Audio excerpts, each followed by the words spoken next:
अस्सलाम वालेकुम स्टूडेंट्स। उम्मीद है सब खैरियत से होंगे। बेटा कल हमने पढ़ा था हाई लेवल लैंग्वेज की खसूसियात को। ठीक है, आज हम पढ़ेंगे सोर्स कोड, ऑब्जेक्ट कोड और ट्रांसलेटर्स के बारे में। सबसे पहले हम देखते हैं कि सोर्स कोड क्या होता है। A program written in a high level language is called source code. ऐसा प्रोग्राम जो कि हाई लेवल लैंग्वेज में लिखा गया हो उसे हम सोर्स कोड कहते हैं। Source code is also called source programme. इसको हम सोर्स प्रोग्राम भी कहते हैं। Computer can not understand the statements of high level language. कि कंप्यूटर जो है वो हाई लेवल लैंग्वेज कोई भी स्टेटमेंट को जो है वो नहीं समझ सकता। The source code can not be executed by computer directly. इसीलिए वो कहता है, इसीलिए हम सोर्स कोड को डायरेक्ट जो है कंप्यूटर को प्रोवाइड नहीं करते। It is converted into object code and then executed. पहले हम इस सोर्स कोड को ऑब्जेक्ट कोड के अंदर जो है वो तब्दील करते हैं, कन्वर्ट करते हैं, फिर हम उसको एग्जीक्यूट करते हैं। ठीक है, सोर्स कोड का लग गया पता आपको। सोर्स कोड क्या होता है? ऐसा कोड जो कि हाई लेवल लैंग्वेज में लिखा गया हो उसे हम सोर्स कोड कहते हैं। नेक्स्ट है object code. A program in machine language is called object code। कोई भी प्रोग्राम जो कि मशीन लैंग्वेज में हो उसको हम कहते हैं ऑब्जेक्ट कोड। ठीक है, मतलब कि 0 और 1 की फॉर्म में हो उसको हम कहते हैं object code. It is also called object program और मशीन कोड। इसको हम ऑब्जेक्ट प्रोग्राम और मशीन कोड भी कहते हैं। ठीक है, इसके बाद computer understand object code directly. अब देखिए यहाँ पे जो आपका ऑब्जेक्ट कोड है उसको आपका कंप्यूटर डायरेक्ट समझता है। क्यों? क्योंकि वो मशीन लैंग्वेज में होता है। ठीक है, वो 0 और 1 की फॉर्म में होता है। और कंप्यूटर जो है वो हमारा हार्डवेयर जो है, कंप्यूटर जो है वो मशीन लैंग्वेज को समझता है, मतलब 0 और 1 की फॉर्म को समझता है। इसलिए जो है वो डायरेक्ट आपका जो कंप्यूटर है वो ऑब्जेक्ट कोड को समझ लेता है। ठीक है, अब डिफरेंस बताया हुआ है सोर्स कोड में और ऑब्जेक्ट कोड में। सबसे पहले देखें सोर्स कोड का पहला point. Source code is written in high level और असेंबली लैंग्वेज। है सोर्स कोड जो है या तो हाई लेवल लैंग्वेज में लिखा जाता है या फिर असेंबली लैंग्वेज में। आपको पता है कि असेंबली लैंग्वेज जो है वो प्योर मशीन लैंग्वेज नहीं होती, इसलिए वो भी सोर्स कोड कहलाएगी। ऑब्जेक्ट कोड सिर्फ वो कोड होगा जो कि आपकी मशीन लैंग्वेज में लिखा जाएगा, 0 और 1 की फॉर्म में लिखा जाएगा। ठीक है, पहला पॉइंट ऑब्जेक्ट कोड का देखते हैं। Object code is written in machine language through compiler. कहते हैं कि ऑब्जेक्ट कोड जो है, अब देखें हमने पहले हाई लेवल लैंग्वेज के अंदर एक कोड लिखा, इसको हमने सोर्स कोड का नाम दिया। अब उसको हम किसी ट्रांसलेटर जो कि आपका कंपाइलर है उसके थ्रू हमने उसको ऑब्जेक्ट कोड में चेंज कर लिया। ठीक है, उसको मशीन लैंग्वेज में चेंज कर लिया, वो हमारा क्या बन गया? ऑब्जेक्ट कोड बन गया।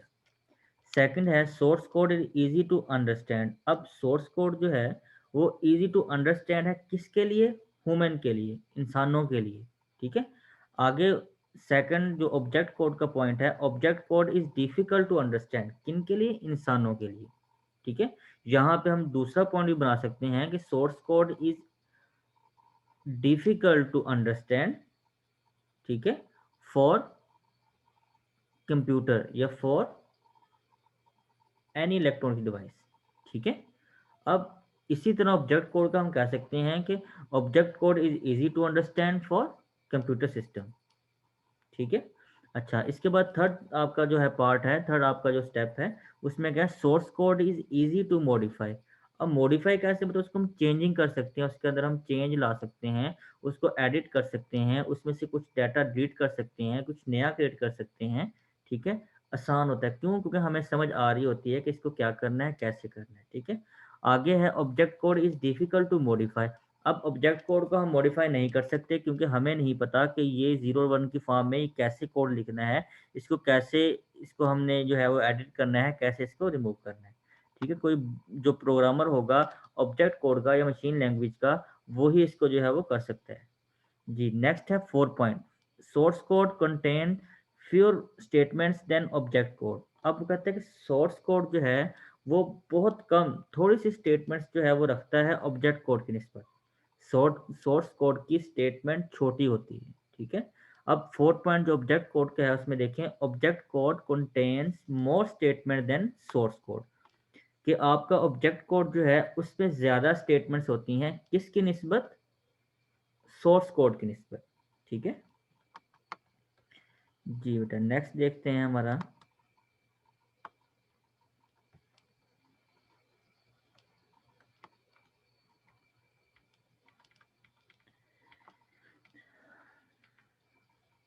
जी नेक्स्ट है टाइप्स ऑफ ट्रांसलेटर्स। अब हमने पढ़ा कि कोई भी हमारे पास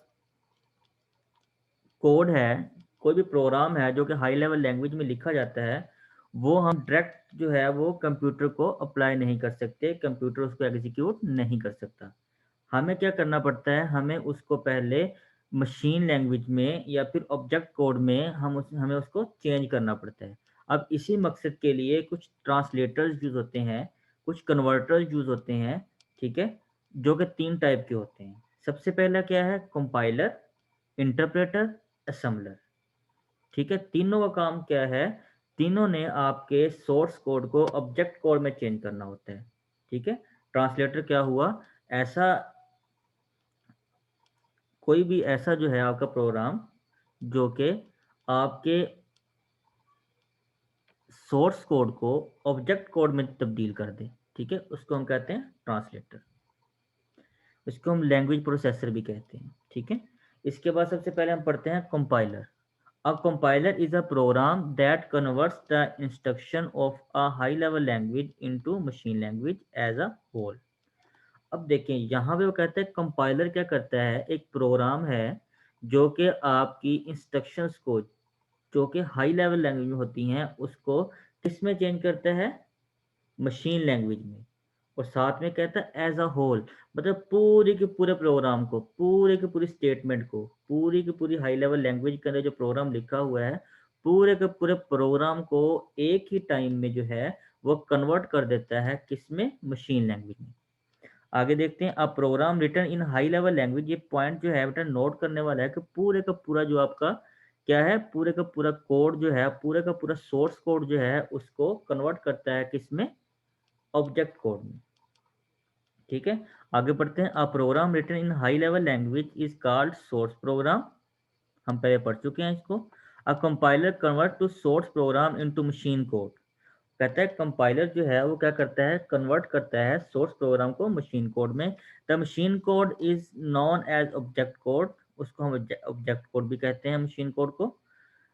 the object program can be executed many times, कहता है कि ऑब्जेक्ट प्रोग्राम जो है उसको हम एक दफ़ा कन्वर्ट करने के बाद कई दफ़ा जो है हम इसको इस्तेमाल कर सकते हैं।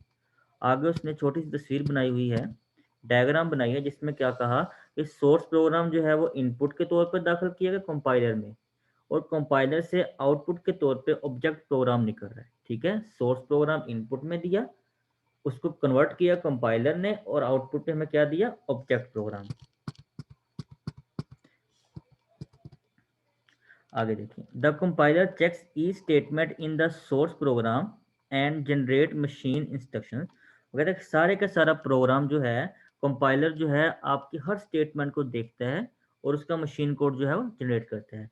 Compiler also check syntax error in program, syntax error जो भी होता है वो भी जो है वो आपका कंपाइलर जो है उसको इंडिकेट करता है, ठीक है, उसको चेक करता है। A source program containing an error can not be compiled, वो कहता है कि ऐसा प्रोग्राम, ऐसा सोर्स प्रोग्राम जिसमें कोई एरर हो, वो कंपाइल नहीं होता, ठीक है। आगे है, a compiler can translate the program of only those languages for which is written, मतलब क्या? कि आपका कंपाइलर जो है वो सिर्फ और सिर्फ उन प्रोग्राम को रन करता है, उन प्रोग्राम को ट्रांसलेट करता है जिसके लिए वो बनाया गया। फॉर एग्जांपल सी का कंपाइलर जो है वो सिर्फ और सिर्फ सी लैंग्वेज को जो है वो ट्रांसलेट करेगा। इसी तरह जो है वो आपका जावा का जो कंपाइलर है वो सिर्फ और सिर्फ जावा को कंपाइल करेगा, ठीक है। For example, C compiler can translate only those programs that are written in C language. सिर्फ और सिर्फ सी लैंग्वेज में लिखे गए प्रोग्राम को सी लैंग्वेज कन्वर्टर जो है, ये कंपाइलर जो है वो उसको कन्वर्ट करेगा, ठीक है, ट्रांसलेट करेगा। नेक्स्ट है इंटरप्रेटर। कंपाइलर हमने पढ़ा कि जो कि पूरे के पूरे कोड को एक ही दफा में क्या करता था, कंपाइल करता था या ट्रांसलेट करता था, source code to object code. अब इंटरप्रेटर देखते हैं ये क्या करता है।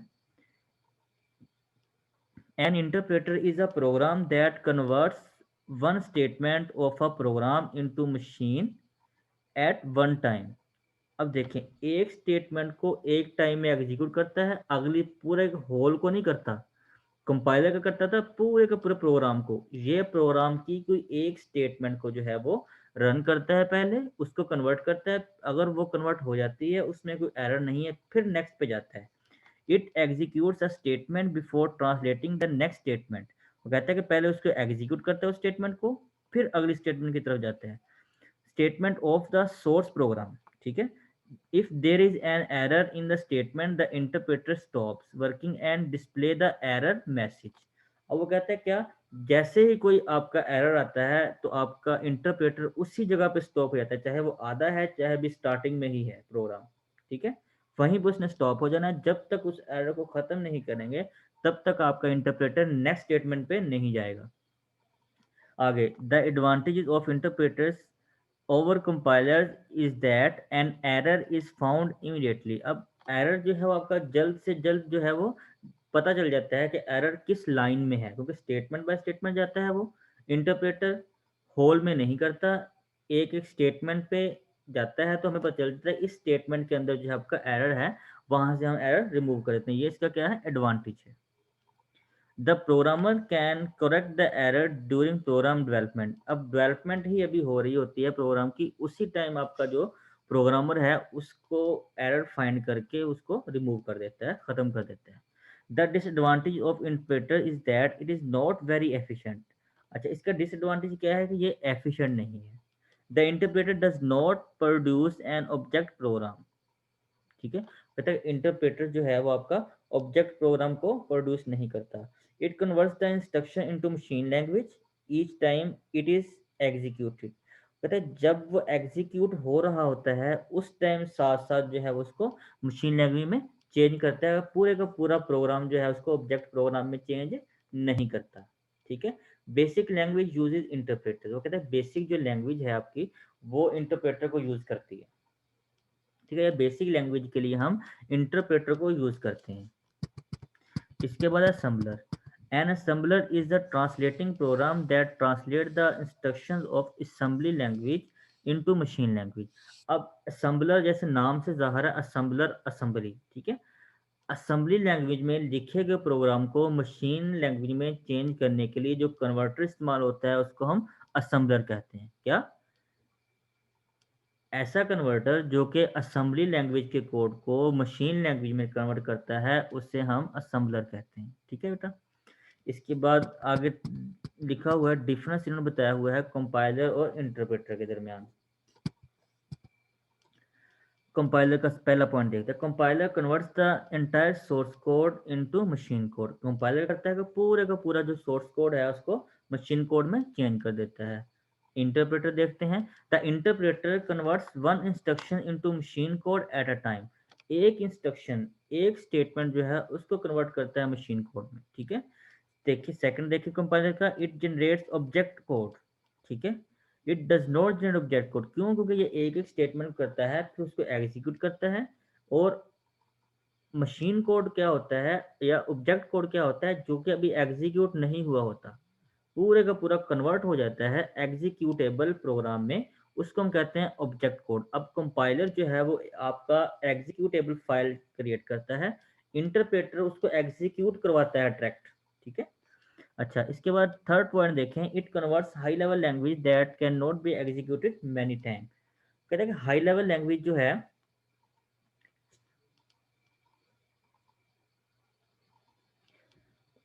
उसको हम जब कंपाइलर के थ्रू उसको हम ऑब्जेक्ट कोड के अंदर चेंज करवाते हैं, चेंज करते हैं, तो हम उसको मैनी टाइम के लिए यूज कर सकते हैं, एक से ज्यादा टाइम हम उसको यूज कर सकते हैं, ठीक है। कंपाइलर का जो आउटपुट होती है या जो ऑब्जेक्ट कोड होता है, थर्ड पे देखते हैं इंटरप्रेटर के, it converts high level program each time it is executed. बस उसी टाइम जब वो प्रोग्राम को एग्जीक्यूट कर रहा होता है, या प्रोग्राम जब वो कंपाइल कर रहा होता है इंटरप्रेटर, उसी टाइम उसको एग्जीक्यूट किया जा सकता है, उसके बाद नहीं किया जा सकता। ये डिफरेंस है, मेन डिफरेंस है कंपाइलर और इंटरप्रेटर का। Fourth point, the program execute is fast. अब एग्जीक्यूशन जो प्रोग्राम की कंपाइलर में है वो फास्ट होती है, इंटरप्रेटर में the program execution is slow, execution slow होती है इंटरप्रेटर में। फिफ्थ पॉइंट है, it displays syntax error after compiling the whole program. अब कंपाइलर का क्या काम होता है, उसका एक काम ये भी होता है कि उसने सिंटैक्स एरर को जो है वो शो करवाना होता है, सिंटैक्स एरर को जो है वो आपका डिस्प्ले करवाना होता है, ठीक है। और इंटरप्रेटर का काम क्या होता है, it display the syntax error on each instruction of the program. ये होल प्रोग्राम का आपका कंपाइलर जो है वो पूरे के पूरे प्रोग्राम को एक ही दफा में कन्वर्ट करता है, इसीलिए उसका जो भी सिंटैक्स एरर होता है पूरे के पूरे प्रोग्राम के मुताबिक जो है आपको डिस्प्ले करवाता है। लेकिन इंटरप्रेटर क्या है, जिस स्टेटमेंट को वो कंपाइल करके जिस प्रोग्राम को वो मशीन कोड में चेंज करवाता है, सिर्फ उसी का सिंटैक्स एरर जो है वो आपको शो करवाता है, ठीक है जी बेटा। ये था हमारा आज का लेक्चर। और किसी को किसी लेक्चर में बेटा समझ नहीं आती तो काइंडली वो मुझे लाजमी कांटेक्ट करें, मुझसे पूछें, उसको मैं जो है वो ब्रीफली उसको एक्सप्लेन कर दूंगा। अल्लाह हाफिज़।